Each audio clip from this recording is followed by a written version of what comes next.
Okay. Hello friends. இந்த video நம்ம 12th question from exercise 2.5 start பண்ண போறோம். ஸோ அதுக்கு முன்னாடி நான் போன வீடியோ என்ன பார்த்தா சொல்லிடுறேன். ஸோ போன வீடியோல நம்ம 11th question from exercise 2.5 plus 10th question from exercise 2.5 ரெண்டுமே முடிச்சிட்டோம். ஸோ அந்த வீடியோ பார்க்கலன்னா அந்த வீடியோ பார்த்துட்டு இன்னைக்கு வீடியோ காங்க. ஸோ இன்னைக்கு வீடியோ நம்ம 12th கொஸ்டின் ஸ்டார்ட் பண்ணிடலாம். ஸோ இதுல என்ன கொடுத்துருக்காங்கன்னா ratio of the 6th term and the 8th term of AP is 7:9. Find the ratio of the 9th term to the 13th term. ஓகேவா? ஸோ T6/T8 கொடுத்துருக்காங்க, 7/9 கொடுத்துருக்காங்க. So ratio நீங்க அப்படிதான் எழுதணும். T6 அதாவது 6th term divided by 8th term equal to 7/9 கொடுத்துருக்காங்க அவங்க தான். So ratio of 6th term to 8th term is 7/9 இதான் அர்த்தம். So T6/T9 equal to 7/9. T6 நீங்க எப்படி எழுதலாம்? A plus 6D A plus 5D எழுதலாம். ஏன்னா A plus n-1D தான் ஜென்ரல் டர்மோட டெஃபினிஷன்.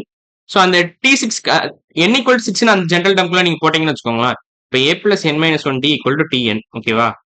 ஸோ இதுல நீங்க n-க்கு பதிலா 6 போட்டீங்கன்னா you will get A plus 5D.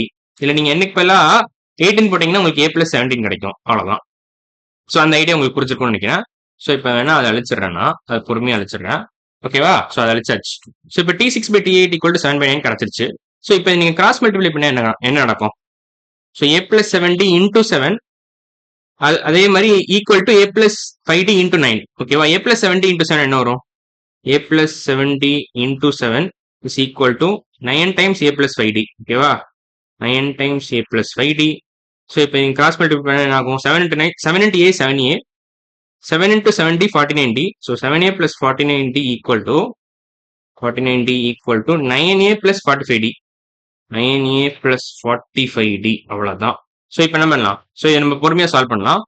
Both sides -7 add பண்ணுங்க, -7A ஆட் பண்ணுங்க. -7A ஆட் பண்ணீங்கன்னா என்ன ஆகும்னா இது கேன்சல் ஆயிரும். இது 9A minus 7A 2N கிடைக்குமா? 2A. அதே மாதிரி இப்போ என்ன பண்ணுங்க, போத் சைட்ஸ் -45D ஆட் பண்ணுங்க. -45D ஆட் பண்ணீங்கன்னா என்ன ஆகும்? இங்கேயும் -45D ஆட் பண்ணுவீங்க. ஸோ ஐடியெல்லாம் இங்கேயும் ஆட் பண்ணா இது ரெண்டு கேன்சல் ஆயிரும். So 49D minus 45D is equal to 4D. So 2A equal to 14 கிடைச்சதா? 9A minus 7A equal to 2A. 49D minus 45D equal to 4D. So இந்த ஈக்குவேஷன் சிம்பிளிஃபை பண்ணிட்டோம். So 2A equal to 14 உங்களுக்கு ஃபைனலாக கிடைக்குது. அப்போ நீங்க அதை இன்னும் ஃபர்தரா சிம்பிளிஃபை பண்ணா A equal to 2D கிடைச்சிரும். ஸோ போத் சைட்ஸ் நீங்க டிவைட் பை 2 போட்டீங்கன்னா உங்களுக்கு ஃபைனலாக A equal to 2D கிடைச்சிருமா? ஸோ அவ்வளோதான். ஸோ இதை வச்சுக்கோங்க.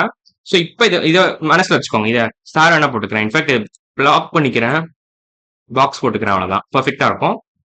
ஸோ இப்போ A equal to 2D கிடைச்சிருச்சு. Find the ratio of the 9th term to the 13th term தான் கேட்குறாங்க. ஸோ நம்ம தேவையில்லாத பழகி போகிறோம். இதெல்லாம் இப்போ தேவையில்லை என்னது. ஸோ இப்போ 9th term to 13th term எப்படி கண்டுபிடிக்கலாம்? 9th term என்ன வரும்? A plus n-1D அப்படின்ற ஈக்குவேஷனுக்குள்ள நீங்க n-க்கு பதிலா 9 போட்டீங்கன்னா என்ன நடக்கும்? A plus 18 கிடைக்கும். So A plus 8D divided by 9th term என்னது? A plus 8D. 13th term என்ன வரும்? A plus 12Dன்னு வரும். A plus 12D இது என்ன வரும்னு கேட்குறாங்க. இந்த ஃபிராக்ஷனோட ஆன்சர் என்னன்னு கேட்குறாங்க. So A plus 8D divide by A plus 12D என்ன வரும்னு கேட்குறாங்க பேசிக்கா. So A equal to 2D நமக்கு தெரியும். ஸோ அதை டேரக்டா சப்ஸ்டிட் பண்ணுங்க இந்த ஃபிராக்ஷனுக்குள்ள. So A equal to 2D நீங்க போட்டீங்கன்னா என்ன ஆகும்?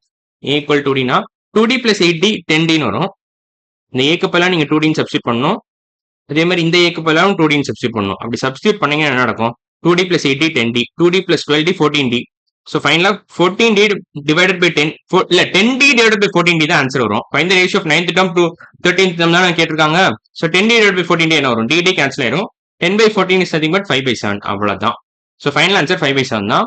ஸோ அதை நீங்க வேணா மார்க் பண்ணிக்கலாம். So 5/7 is the final answer for 12th question from exercise 2.5. அவ்வளவுதான், நம்ம கம்ப்ளீட்டா முடிச்சிட்டோம். ஸோ நம்ம என்ன பண்ணோம்? ஃபர்ஸ்ட் பேசிக்கா 6th term to 8th term ratio எழுதிட்டு நம்ம ஃபுல்லா அதை கிராஸ் மல்டிப்ளை பண்ணி A equal to 2D கண்டுபிடிச்சிட்டோம். Once A equal to 2D கண்டுபிடிச்சோடனே நம்ம அதை ஃபைனல் செகண்ட் பீஸ் ஆஃப் இன்ஃபர்மேஷனுக்கு அதை அப்ளை பண்ணோம். ஸோ அவங்க என்ன கேட்டிருக்காங்க? இதுல ratio of 9th term to 13th term கேட்டிருந்தாங்க. ஸோ இங்க ஏக்கு பதிலா நான் 2D சப்ஸ்டிட் பண்ணேன். So 2D plus 8D gives you 10D, 2D plus 12D gives you 14D, 10D divided by 14D என்ன வரும்? 5/7 வரும். ஸோ ஃபைனலா நமக்கு ஆன்சர் கிடைச்சிருச்சு. which is nothing but 5/7. So this is the ratio of 9th term to 13th term. அவ்வளவுதான். So நம்ம 12th question from exercise 2.5 கம்ப்ளீட்டா முடிச்சிட்டோம். ஸோ அடுத்த வீடியோ நம்ம 13th question ஸ்டார்ட் பண்ணலாம். ஸோ இன்னைக்கு வீடியோ அவ்வளவுதான். அடுத்த வீடியோல பார்க்கலாம். பாய்.